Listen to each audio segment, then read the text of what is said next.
6:59 en la mañana. Nacional. En pantalla, tráfico en la ciudad de Quito a esta hora. Preste atención, si va usted a salir ya, la ciudad de Quito está moviéndose, el tráfico está fuerte. Esto es de altura del Trébol, bajada y subida de la autopista Rumiñahui y la Simón Bolívar también. Tiene tráfico la José María Velasco Ibarra, la avenida Pichincha. Esto es intercambiador de La Marín, tiene muchísimo tráfico. Esta es a la altura de la Recoleta y un tráfico incesante yéndose hacia el centro de la ciudad de Quito. Parece que se despertaron con nuestro anuncio a las 6 de la mañana que el tráfico estaba movidito. Todo el mundo, Alison Corral, salió corriendo. Mire la avenida Occidental. Sí, no para retrasarse, pero está con mucho tráfico. Ahí estamos viendo, esta es la avenida América, que está con un tráfico fuerte de sur a norte. Estamos yendo ya para el centro norte de la ciudad de Quito. Miren ustedes, a la altura del Museo de la Historia Natural también tiene tráfico. El túnel Guayazamín todavía no registra tráfico a esta hora, siendo 7 de la mañana. Sector de la Capilla del Hombre tampoco tiene tráfico. En cambio, si uno va viendo paulatinamente en estos sectores, aquí se está realizando repavimentación, es el Inca, aquí hay ya tráfico, así que estos redonditos rojos que usted ve, es que el tráfico está incesante por este sector, así que tome vías alternas. También hacia la parte norte-norte de la ciudad de Quito está muy, pero muy fuerte. Este sector de Las Palmeras, sector en el cual también en la Simón Bolívar ya se conflictúa, así que mucha atención, centro-norte de Quito y sur de la ciudad, el tráfico está fuerte, mi querida Ali, hay que salir ya este momento con el tiempo adecuado. Bueno, ya sabe entonces cuáles son las vías que están congestionadas a esta hora de la mañana. Tome vías alternas y así pueda llegar a tiempo a realizar sus actividades en este día martes. Vamos a empezar. Empecemos. Les contamos que la Defensoría del Pueblo, mediante un pronunciamiento oficial, exige una rectificación de Marcos López, delegado del Ejecutivo, a la Junta de Política Monetaria y Financiera. Esto por sus declaraciones emitidas el pasado 21 de octubre, donde se refirió al accionar policial y el respeto a la autoridad. Aquí a ninguna institución nadie le debe faltar el respeto a la institución. Ojalá fuéramos aquí como en Chile. Miren cómo en Chile, cuando no se respeta a un carabinero, desenfunda el revólver y le pega el tiro y se acabó. Estas fueron las polémicas declaraciones que desencadenaron una serie de críticas hacia Marcos López, delegado del Ejecutivo, a la Junta de Política Monetaria y Financiera. En ese contexto, la Defensoría del Pueblo, mediante un comunicado oficial, también se pronunció. El texto en su parte final exige una rectificación de las expresiones realizadas, pues aseguran que no se dieron a título personal, sino en representación de una función del Estado, mismas que en cualquier contexto representan una incitación a la violencia. Pero antes de esto, la Defensoría del Pueblo además recuerda que el Ecuador es un Estado constitucional de derechos y justicia, lo que implica que la limitación al ejercicio de las potestades públicas son los derechos fundamentales. Indica también que de conformidad con lo que establece la Constitución de la República, las instituciones tanto militares como policiales tienen como objetivo, en el marco de sus competencias, garantizar la seguridad pública y ciudadana. Ojalá fuéramos aquí como en Chile. Miren cómo en Chile, cuando no se respeta a un carabinero, desenfunda el revólver y le pega el tiro y se acabó. Lo pronunciado por Marcos López preocupa a la Defensoría del Pueblo, pues dicen que sus palabras se expusieron durante una visita técnica de la Comisión Interamericana de los Derechos Humanos y de la presencia de una misión especial de la Organización de las Naciones Unidas al país, para evaluar específicamente la actuación de la fuerza pública durante el paro nacional de octubre de 2019, informó Javier Rosero. 7:03 en la mañana, la Comisión Económica, amigos, para América Latina y el Caribe, el famoso CEPAL, afirma que durante este año las exportaciones de la región caerán un 2% y las importaciones un 3%. Esto debido al complejo contexto internacional. Sin embargo, señalan que solo 3 países suramericanos aumentarán el valor de sus envíos, entre ellos, para alegría nuestra, Ecuador. Veamos. Caribe. El informe de la CEPAL, que anuncia una caída de -2 y -3% en las exportaciones e importaciones para este 2019 en la región, fue expuesto en México por Alicia Bárcena, secretaria ejecutiva de dicho organismo. Cae el comercio mundial y el regional, y además se agravan las tensiones comerciales, Y esto agudiza este rezago estructural de la región, un rezago en productividad, en innovación, en estructura productiva en general. Según el informe, América Latina experimenta una contracción del valor de sus envíos de menos 6.7%. En ello dice influye el estancamiento económico que atraviesa la subregión con una proyección de crecimiento de apenas 0.2% en 2019. Tenemos que el problema de nuestra región es que no logramos dinamizar el comercio intrarregional. No hemos aprendido la lección de que el comercio intrarregional es un comercio que nos puede ayudar, que nos puede correlacionar un poco más a la productividad de las pequeñas y medianas empresas. En su informe Perspectivas del Comercio Internacional de América Latina y el Caribe 2019, la CEPAL proyecta que solo 3 países suramericanos, Argentina, Ecuador y Uruguay, aumentan el valor de sus envíos en 2019. Esto impulsados por alzas de los volúmenes exportados de sus productos básicos. Vemos cómo entre 2018 y 2019 pues hay una disminución muy importante de las exportaciones que hace la región a la propia región. También bajan las exportaciones de la región al mundo. A Estados Unidos no. A Estados Unidos la región se mantiene positiva, sobre todo por México y Centroamérica. A diferencia de América del Sur, en 2019 Centroamérica, el Caribe y México registran aumentos del valor de sus exportaciones, 2.6%, 3.7% y 2.8% respectivamente. Ello refleja su menor dependencia de los productos básicos y su mayor vinculación comercial con los Estados Unidos, cuya demanda de importaciones ha mostrado una mayor resiliencia que la de otros mercados principales de la exportación de la región. Son los 3 que tienen un mejor desempeño y esto pues ayuda al promedio regional, en tanto que América del Sur tiene un mal desempeño exportador en general. Según señaló Bárcena, este panorama obliga a repensar las estrategias de inserción internacional de la región y a poner mayores esfuerzos en promover el comercio intrarregional, informó Javier Rosero. Y hoy en el Comercio TV, en nuestro segmento, el invitado Miguel Rivadeneira entrevistará a Richard Martínez, ministro de Economía y Finanzas, con quien se analizará la situación de la economía, el presupuesto 2020 e ideas para su financiamiento. Recuerde, las citas en pocos momentos en el Comercio TV, así que no se despegue de nuestra señal. 7:06 de la mañana para hoy día, atentos todos, está previsto el desarrollo de la audiencia de vinculación, en donde se presenta incluir a Virgilio Hernández en la investigación por rebelión, en la que también está procesada la prefecta de la provincia de Pichincha, Paola Pavón Hernández. Paola Pavón Hernández, cuyo paradero se desconoce, ha anunciado que estará presente en la diligencia legal. Veamos. Fue el pasado 14 de octubre que los asambleístas Soledad Buendía, su cónyuge, Edwin Jarrín, Carlos Viteri, su cónyuge, Tania Pauquer y Luis Molina, asambleísta alterno, todos del correísmo, al igual que Leonidas Moreno, procurador síndico de la prefectura de Pichincha, se atrincheraron en la Embajada de México en Ecuador, en busca de asilo político. Ese mismo día, en el domicilio de Virgilio Hernández se efectuó un allanamiento. Desde esa fecha, se desconoce su paradero. Él, mediante un video en las redes sociales, anunció que estará presente en audiencia de vinculación este 5 de noviembre a las 14 horas en la Corte Provincial de Pichincha. Asisto a la audiencia como mi aporte personal, modesto, para el reencuentro de este país. A Hernández, al igual que a la prefecta de Pichincha, Paola Pavón, actualmente detenida, se los investiga por rebelión tras los hechos violentos en las manifestaciones. La asambleísta Gabriela Rivadeneira fue la primera en ingresar a la embajada mexicana. Todos ellos están a la espera del asilo político, informó Héctor Romero.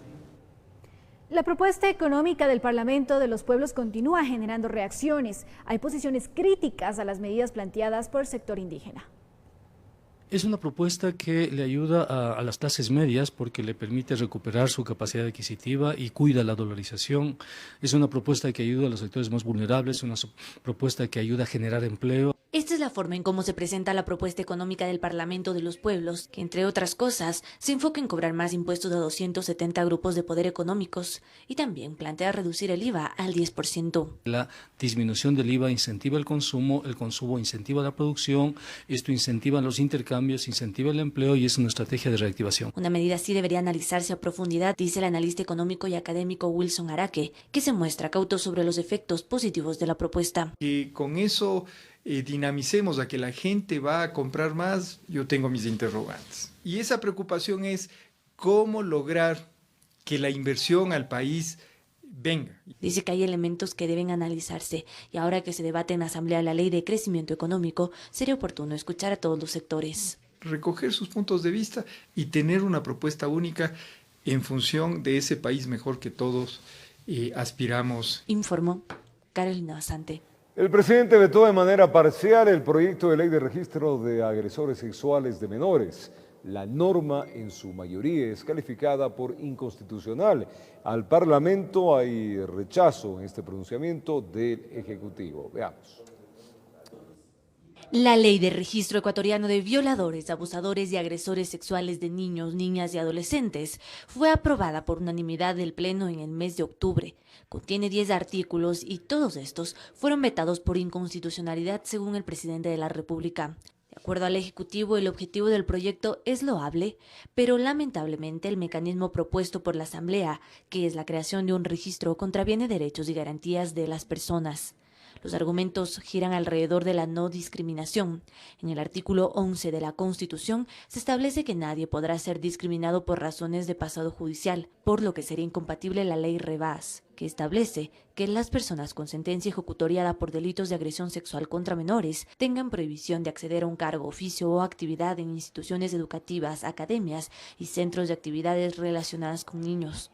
En estos lugares, durante sus procesos de contratación, se daba la apertura para requerir un certificado de no constar en este registro a los aspirantes. Sin embargo, esto fue echado abajo por el Ejecutivo. La primera reacción crítica fue de la proponente de la norma, la asambleísta Lourdes Cuesta, que expresó su rechazo al veto y destacó los países en donde existen este tipo de registros. Proteger a nuestros niños es interés superior en el mundo. Perú, Chile, Colombia, El Salvador, Argentina, Uruguay, México, Nicaragua, España, Francia, Reino Unido, Australia, Estados Unidos, Canadá lo han hecho. Vetar la ley Revas deja que lo sigan acechando.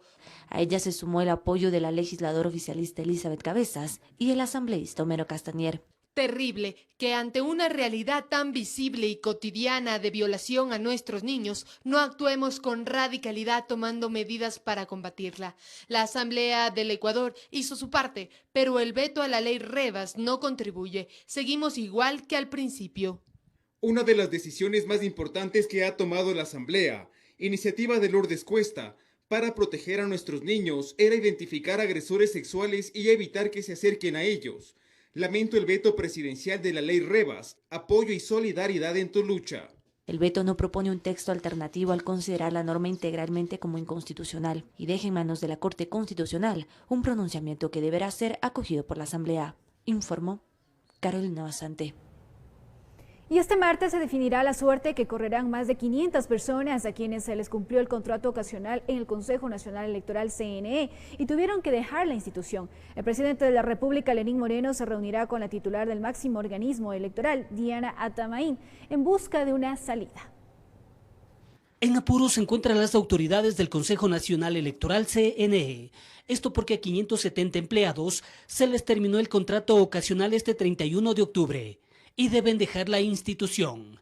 Diana Atamaín, presidenta del máximo organismo electoral, lamenta la situación por los inconvenientes que vendrían con su salida. Hay provincias en las que se quedan apenas con 2 funcionarios, como por ejemplo Esmeraldas, con 4, con 5 profesionales. Y aquí en Matriz nos quedaríamos sin personal para la Dirección de Planificación Estratégica, donde estamos centrados elaborando el plan para las elecciones del 2021. Nos quedaríamos sin personal en seguridad informática, áreas sensibles que necesitamos tener personal especializado para prepararnos a las elecciones del 2021. En el CNE solo el 37% tiene nombramiento, el 63% contrato ocasional. Esta falta de financiamiento que no tenemos recursos económicos para la prórroga del personal operativo, haría que se ponga en riesgo las elecciones del 2021. La situación es crítica. Carlos Aguinaga, expresidente del entonces Tribunal Supremo Electoral, ve la necesidad de un recorte de personal. Los contratos ocasionales, como dice su nombre, son ocasionales. El órgano electoral en periodos no electorales necesita menos personal que en periodos electorales. En periodos electorales sí se requiere un mayor número de personal por la inscripción de candidaturas, por las firmas, por el mecanismo electoral, por controlar el kit, controlar la impresión de papeletas por toda la organización. Aguinaga recuerda que cuando estuvo al frente del organismo, pudo salir adelante con menos gente de la que hoy existe. Comparativamente me puede llamar un poco la atención. No, yo administré el proceso electoral con 165 empleados del Tribunal Supremo Electoral y cumplíamos las dos funciones, la del Consejo y la del Tribunal Contencioso Electoral. Éramos 7 vocales. Habían 7 vocales provinciales en 22 provincias, eso era 156 vocales, y a nivel nacional teníamos 367 empleados. Es partidario de que estas personas sean sometidas a una evaluación y de los 570 se queden los que se necesita. Yo no veo escándalo nacional por un tema que me parece absolutamente normal en la administración de los procesos electorales. Son $1.300.000 los que el CNE demanda para extender los contratos ocasionales hasta diciembre, informó Héctor Romero. 7 de la mañana con 15 minutos, tiempo de contarles que la posibilidad de postularse para la denominada Lotería de Visas hacia Estados Unidos culmina este 5 de noviembre, eso lo informó la Embajada de Estados Unidos en nuestro país. Veamos. Si usted quiere aplicar a la Lotería de Visas de estadounidenses, son varios los requisitos que deberá cumplir. El primero es que haya nacido en un país elegible, es decir, que el país esté calificado en el programa. Ecuador lo está este 2019 por 4º año consecutivo, pero si usted no es ecuatoriano, puede postular si su cónyuge nació en el Ecuador.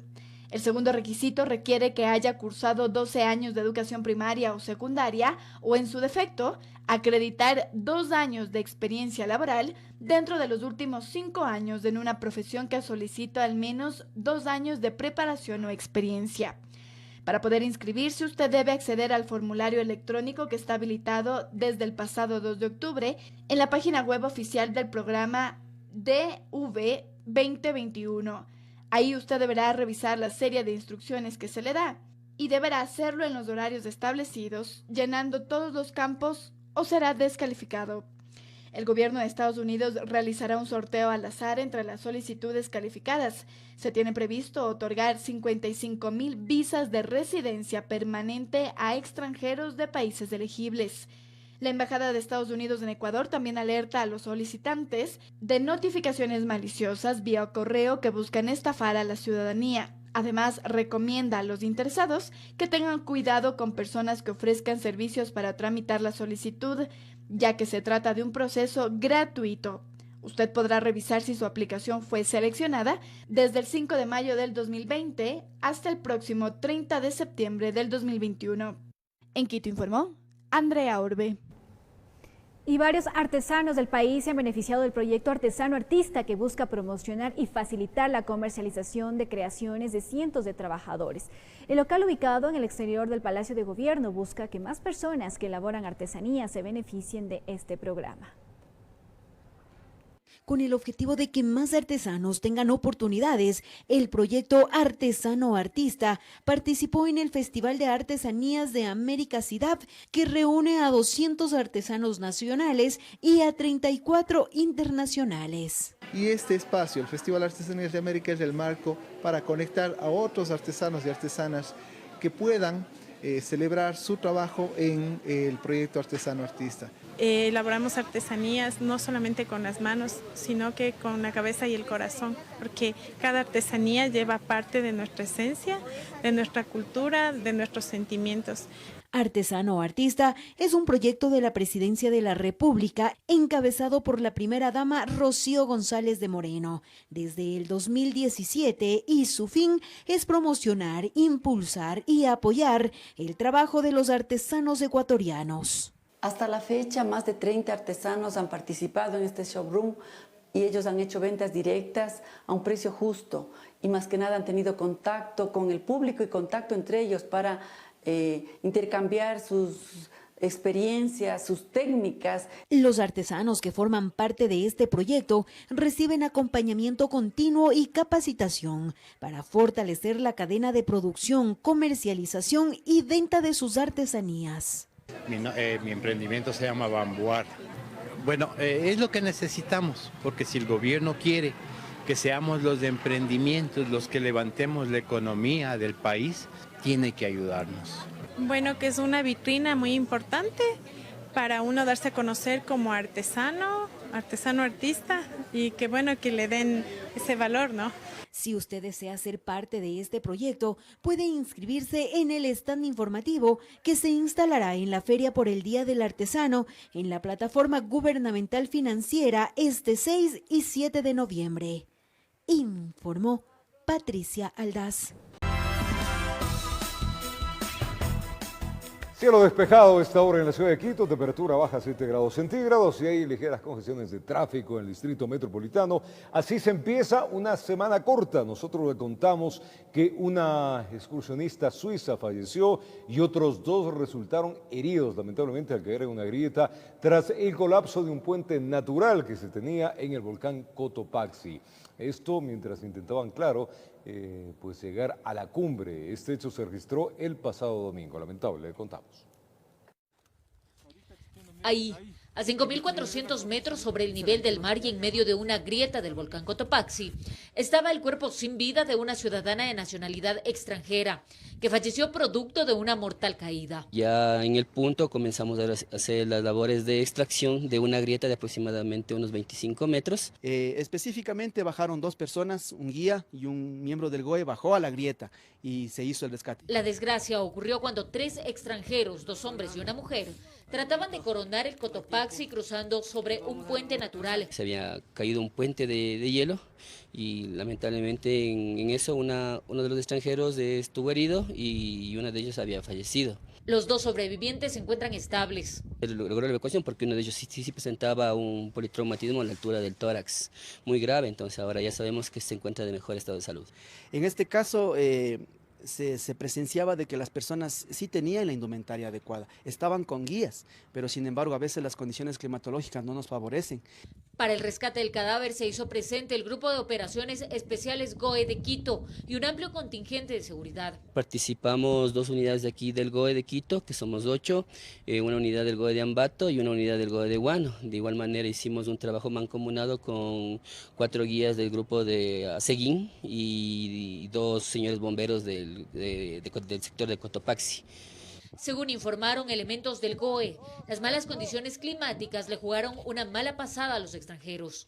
Es así como lo que pudo ser una divertida excursión terminó en tragedia y a la espera de la repatriación de un cadáver, informó Marilyn Jaramillo.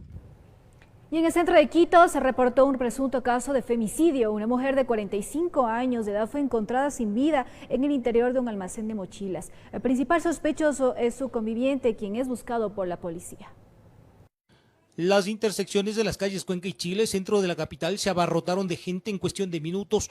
Los curiosos y vecinos no sabían qué pasó, pero la noticia que una mujer fue encontrada sin vida detuvo por algunos minutos el movimiento comercial. El trabajo de agentes de criminalística con traje blanco era seguido de cerca por comerciantes. La Lanford semiabierta permitía ver algo del procedimiento policial. Se encontró prácticamente el cuerpo al interior del espacio, en este caso privado. Con el pasar de los minutos, la noticia iba tomando cuerpo, se cocinaba el rumor de un aparente femicidio. El cadáver de una mujer de más o menos 45 años de edad fue encontrado con algunos cortes de arma blanca y con signos de haber intentado defenderse del ataque que sufrió. Presenta 2 heridas a la altura del pectoral, que sería en este caso la causa de la muerte. Supuestamente el agresor sería su conviviente, es el único que no apareció en la escena, mientras hijos, hermanos, primos, en sí la parentela lloraba por la forma como fue asesinada doña Pascuela.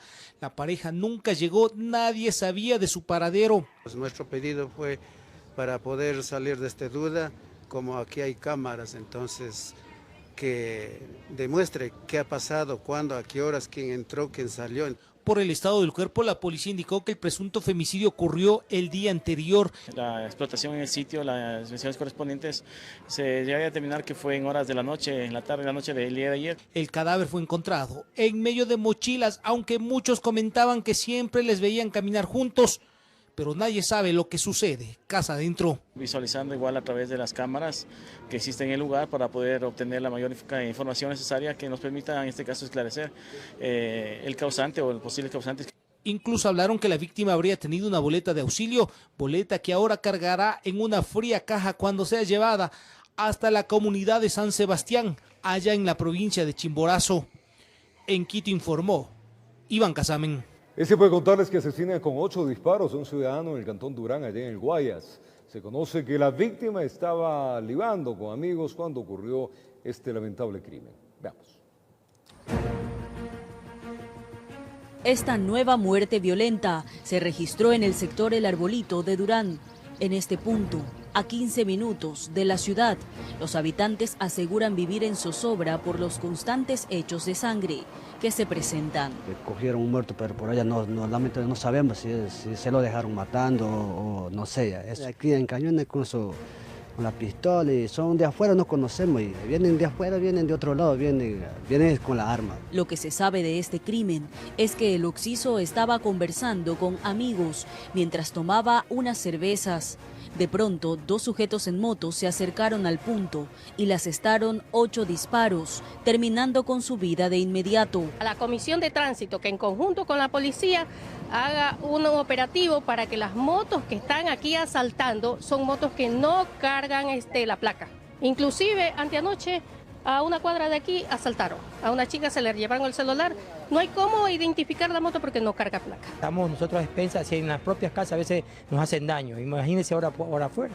En los alrededores, los moradores comentan sobre los hechos delincuenciales. Ahí en mi casa se han metido, en el mismo día robaron 3 veces. Se han metido en los locales, se han llevado plata, se ha llevado una bomba de presión también que teníamos instalada. Creo que fue antes anoche que hubo un robo ahí en toda esa esquina donde está la ferretería. A una chica le han robado un celular también. En el lugar del incidente se encontró una lata de cerveza y todos los indicios balísticos.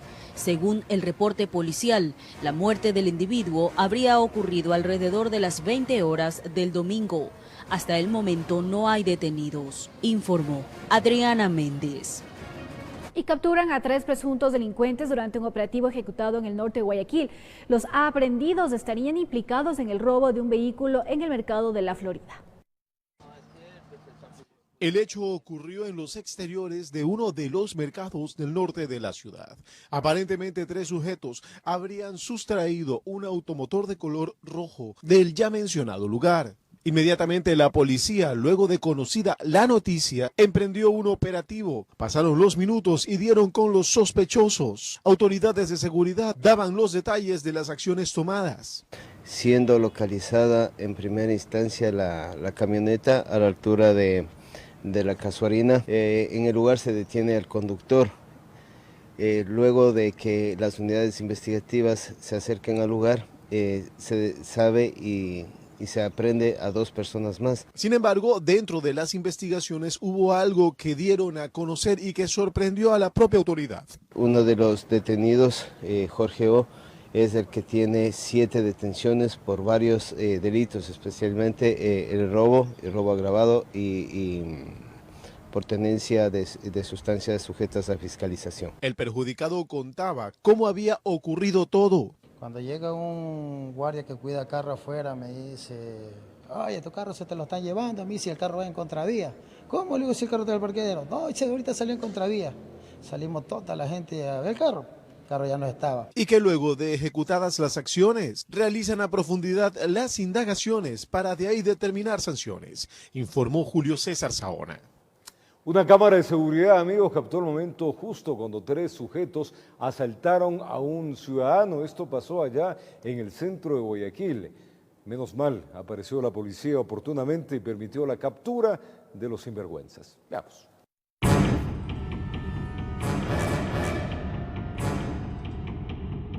Durante horas de la noche del fin de semana, esto es lo que captaron las cámaras de seguridad de la Corporación Ciudadana.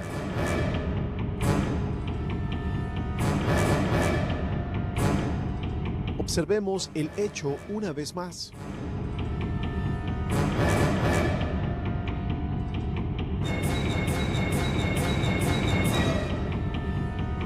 Son 3 individuos, entre los sospechosos una mujer, los cuales someten y arrinconan a un transeúnte que caminaba en los exteriores del Parque Centenario en el centro de Guayaquil.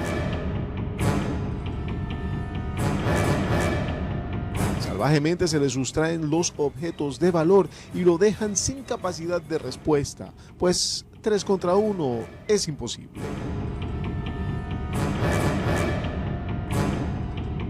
Sin embargo, lo que pudo ser un atraco en grupo terminó de manera abrupta y distinta, pues los sospechosos fueron neutralizados por la policía.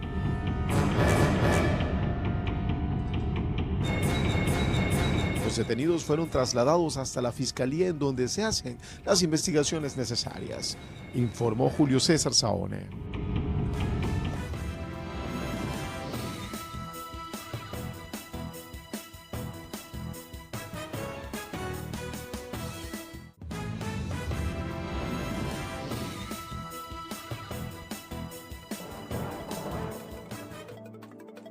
Saludos afectuosos a los televidentes de Televicentro, el noticiero El Comercio TV y a los oyentes de Platinum FM y Radio Quito, La Voz de la Capital, noticiero líder en la radio. Este martes vamos a hablar con el ministro de Economía y Finanzas, Richard Martínez, temas de interés. Sabemos y hay que estar conscientes de la situación económica que vive el país. El gobierno, por mandato legal y constitucional, entregó la proforma del 2020 con algunos hechos que debe generar preocupación. Quizás la primera, cómo generar fomento de la producción, cómo generar nuevos proyectos. Señor ministro, ¿cómo afrontar este momento en estas condiciones y fundamentalmente apoyar al desarrollo, a los nuevos proyectos? Buen día. Muchas gracias, Miguel, y un saludo a la audiencia. Efectivamente, el presupuesto general del Estado es una herramienta, es un instrumento, no puede ser visto como un fin en sí mismo, es un instrumento de una visión de desarrollo que tiene el gobierno nacional. En este caso, hemos enfocado nosotros el presupuesto del 2020 para garantizar que esa visión de desarrollo se plasme de una manera mucho más activa. ¿A qué me refiero? Por un lado, garantizar más eficiencia, de tal manera que estamos reduciendo el gasto en masa salarial y en bienes y servicios, es decir, el gasto corriente, para trasladar ese nivel de gasto a transferencias monetarias que nos permitan tener unos pisos de protección social para las personas más vulnerables, más pobres. En esencia, estamos hablando de los bonos, del bono de desarrollo humano, bono Joaquín Gallegos Lara, bono Mis Mejores Años, etcétera, que deben ser financiados también. ¿Qué nos permite esto?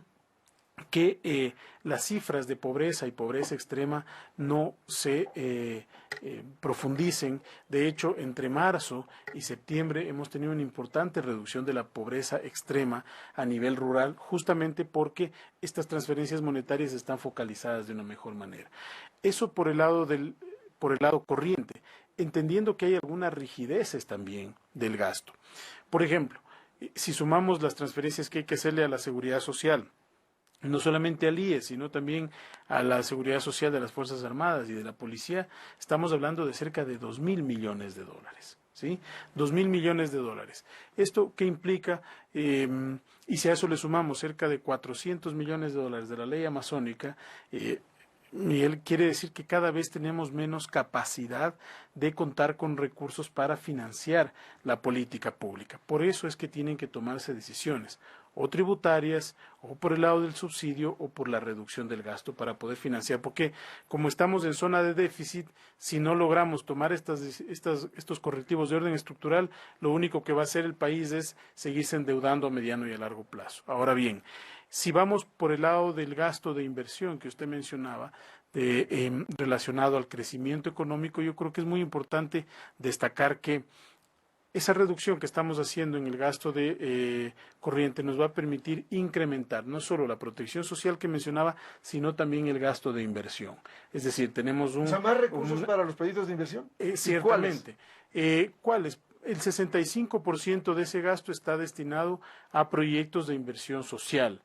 Escuelas, hospitales, no todo construcción nueva, pero también reparación, refacción, mejoramiento, reactivación, mantenimiento, exactamente. También una parte importante, más de 300 millones de dólares para mantenimiento y nueva vialidad.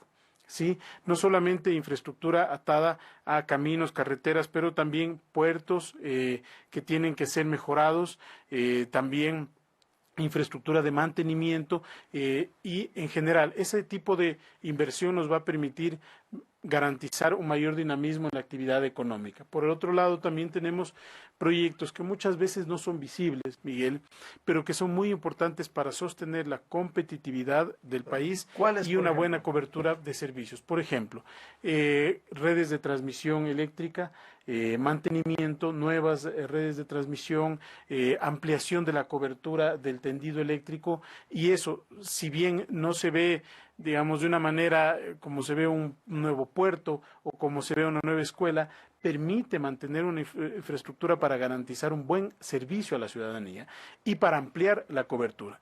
Y también por el lado del desarrollo rural, creo que es innegable que el país hoy demanda de una mayor atención al sector agrícola.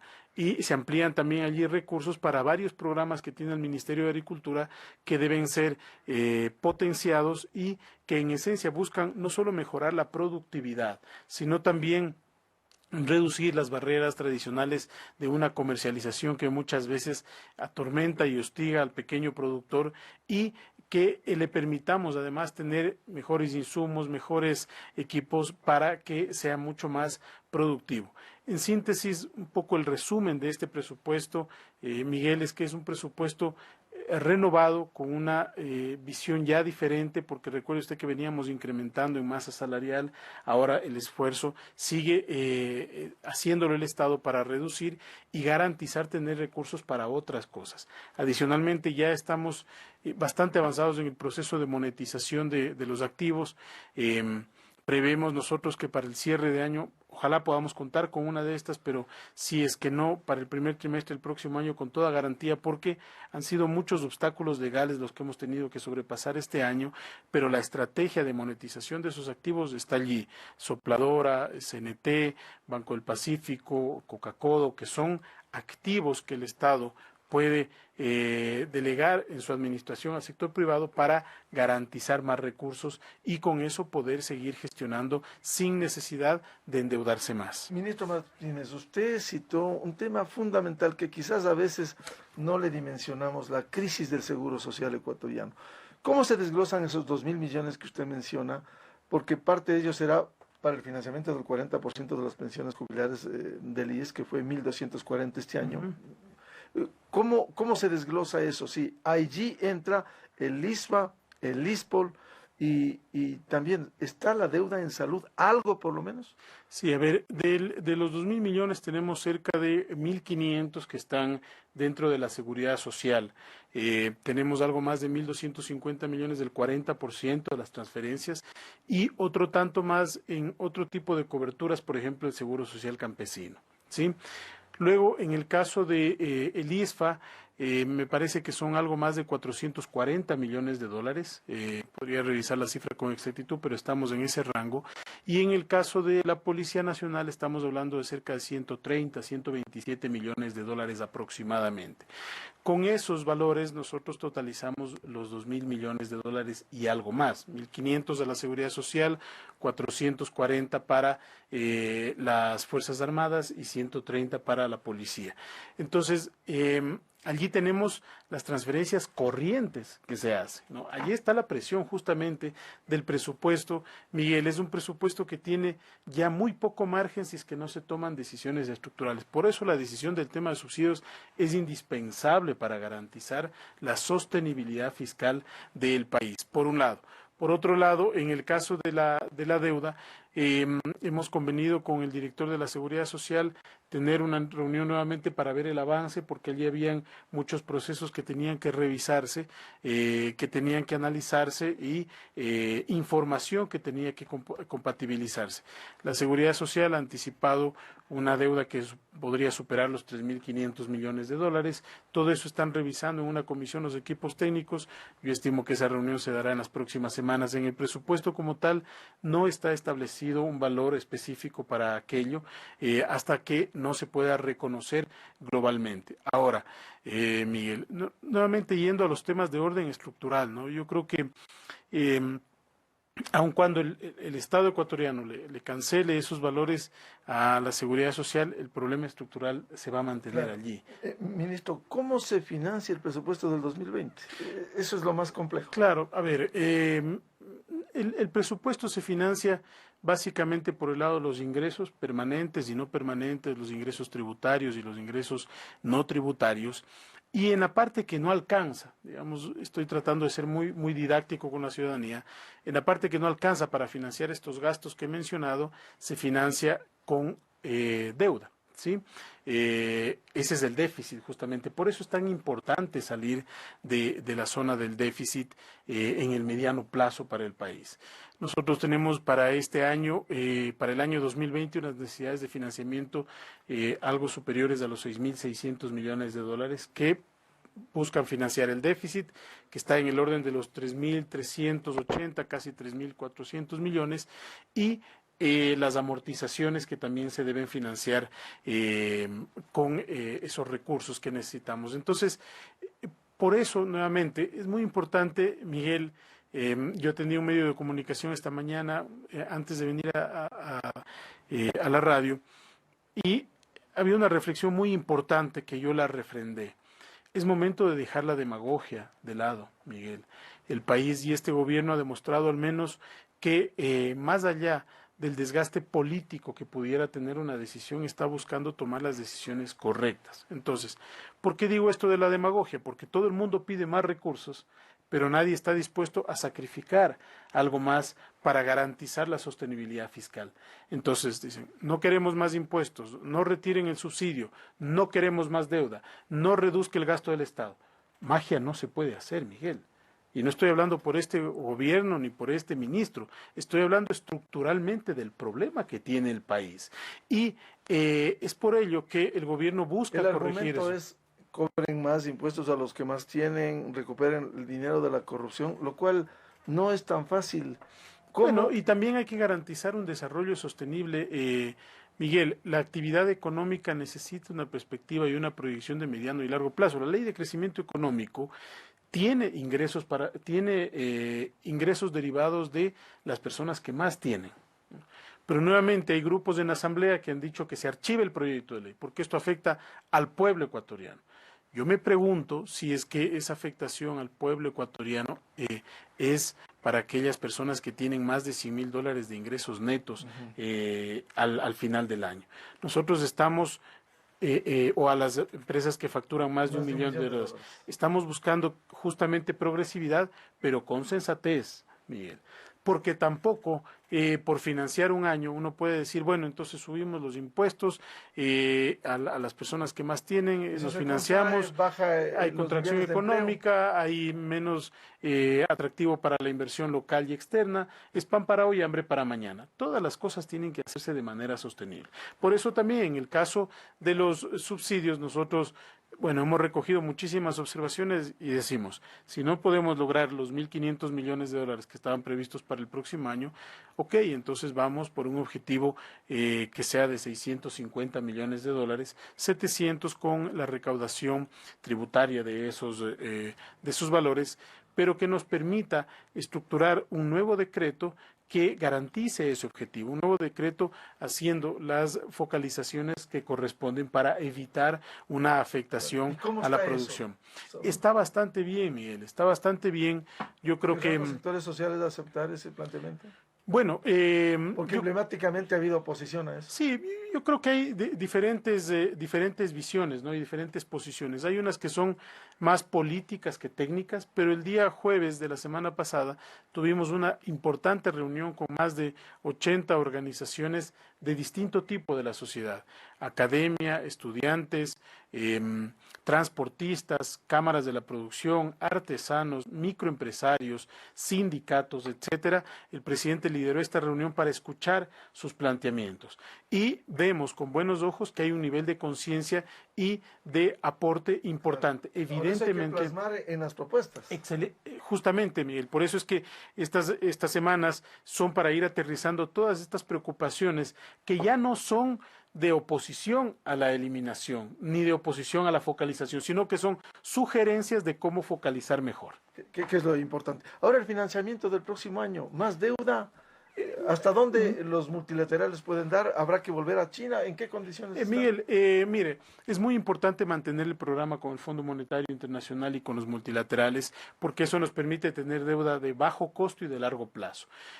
Allí está la principal fuente de financiamiento en los multilaterales del próximo año. Tal como están establecidas las cosas, nosotros no prevemos que haya necesidad de financiamiento adicional de otras fuentes. Sí tenemos la expectativa de hacer algunas operaciones. Bonos no está en el presupuesto, pero creo que con la experiencia de este año no se puede descartar nada, no queremos hacerlo, no es nuestro interés, ni está en el presupuesto, porque logramos cubrir con los multilaterales. Pero sí tenemos también pensados algunas otras operaciones adicionales para reperfilar la deuda. No se olvide que en este año 2020 teníamos que pagar 1.500 millones del vencimiento de los bonos 2020 y hemos logrado refinanciar o reperfilar esa deuda a más largo plazo en un 72% aproximadamente. El ministro de Economía y Finanzas, Richard Martínez, aquí en el noticiero El Comercio TV de Televicentro. En las radios continuamos este diálogo con el señor ministro, Platinum FM y Radio Quito, la voz de la capital. Un feliz martes, feliz inicio del mes de noviembre. Muy buen día.